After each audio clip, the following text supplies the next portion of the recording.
Paul Alexander, 76, has lived a life unlike many others. For the majority of his life, he's lived with an iron lung, and he's one of the last people in the world still using the respirator, which dates back to 1928. Despite his unusual circumstances, he's lived an incredibly full life, and he's never accepted anything less. I'm not gonna accept from anybody their limitations on my life. Not gonna do it. My life's incredible. When Paul was just 6 years old, he ran into his family's home in a suburb of Dallas, Texas, and told his mother he wasn't feeling well.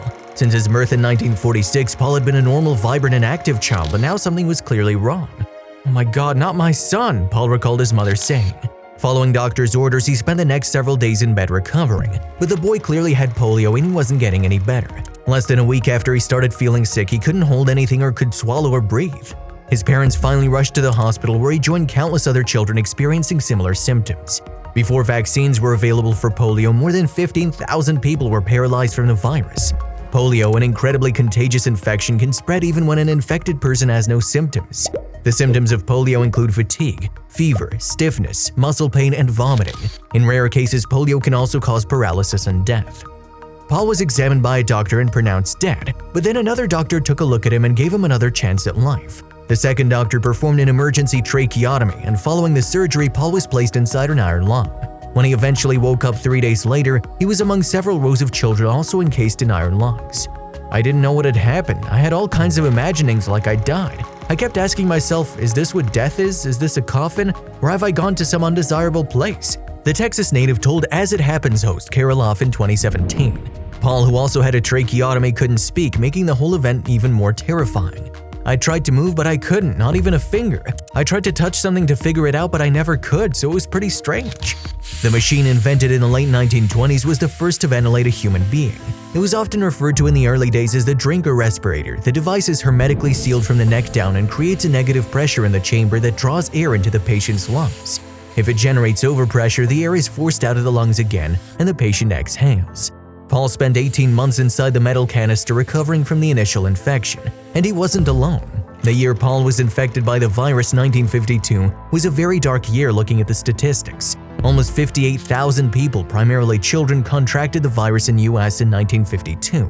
Sadly, 3,145 of them died. "As far as you can see, rows and rows of iron lungs full of children," he said, according to The Guardian.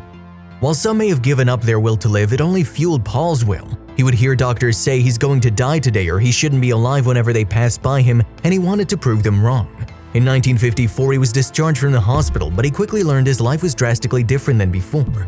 "People didn't like me very much back then," he said during a video interview in 2021. "I felt like they were uncomfortable around me." But with the help of a therapist named Mrs. Sullivan, who visited him twice a week, little by little his life began to improve.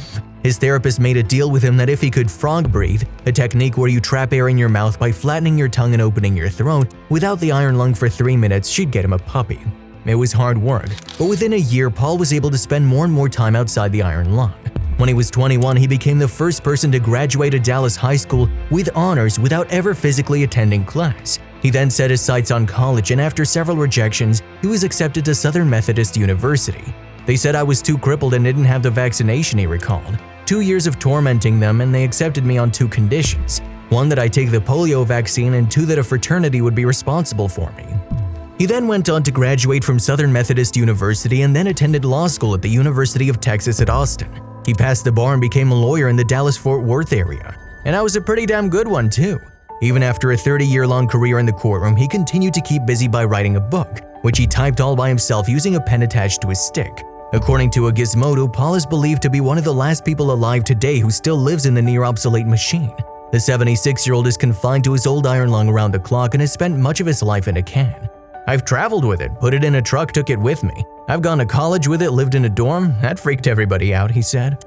Paul's type of iron lung hasn't been manufactured for half a century because ventilators are now much more advanced and sophisticated. But the polio survivor prefers his metal chamber, even though new technology is available. The Dallas attorney had to make a desperate YouTube announcement when the metal lung almost broke down 7 years ago.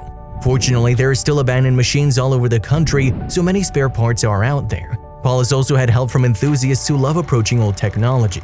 "A lot of people who had polio and they're dead. What'd they do with the iron lung? I found them in barns, I found them in garages, junk shops. Not much, but enough to scrounge for parts," he says. Paul, who has outlived both his parents and his older brother, is now working on a second book. Paul said he's been able to live such a fulfilling life because he never gave up. "I wanted to accomplish the things I was told I couldn't accomplish," he said, "and to achieve the dreams I dreamed." Polio has effectively been wiped out of the United States since 1979.